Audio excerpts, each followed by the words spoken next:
attacco pesante con Osvaldo, Archen e Pers tutti insieme in campo.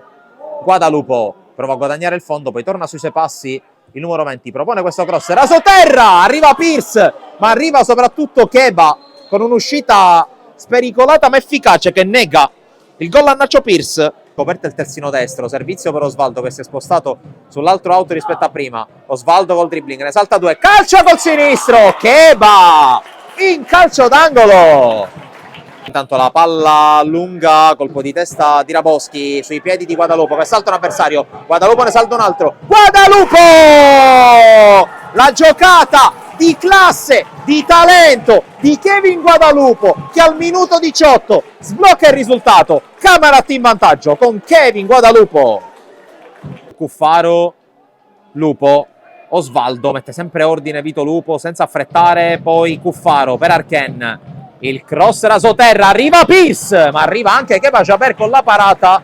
Poi sbaglia tutto Cocanzo, allora sfera ancora per il Camarat. Lupo cerca di uncinare verso Archen, colpo di testa su Pierce, era di rigore, serie di finte. Pierce se la porta sul destro, la scivolata vincente di Raboschi, calcio d'angolo. La battuta del calcio d'angolo, traffico in area, colpo di testa di Pierce, palla alta. Occhio a Cuffaro che mette in mezzo il pallone, Kepa in qualche modo, Pierce, palo! E palla che viene allontanata, si salva la Folgore, palo di Pierce. Bloccato da Core per la scivolata alla disperata per arrivare sul Lupo che però lo anticipa.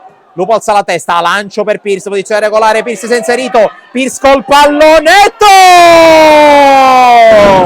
Nacho Pierce con il lob, con l'arcobaleno vincente, e 2-0 Camarat, ci è andato vicino un minuto fa, trova con un gran gol il 2-0 per i montanari.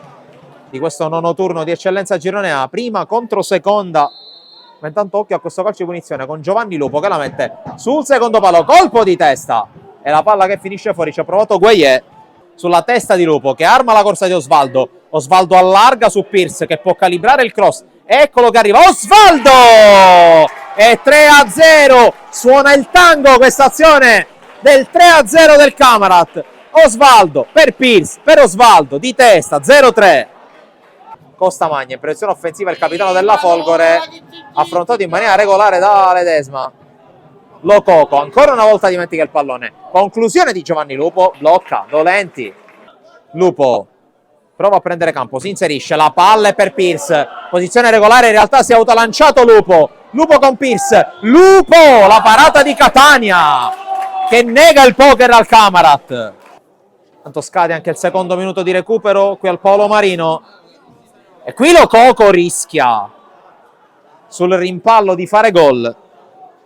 Molto difficile per la squadra affidata dopo le prime giornate a Dino Marino. E intanto il direttore di gara, dopo 3 minuti di recupero, pone fine alla partita, stravince il Camarat 3-0 contro la Folgore Castelvetrano e ritorno alla vittoria dopo 1 mese e 5 giorni per la squadra di Fabrizio Cammarata, che dunque debutta alla grande sulla panchina dei montanari.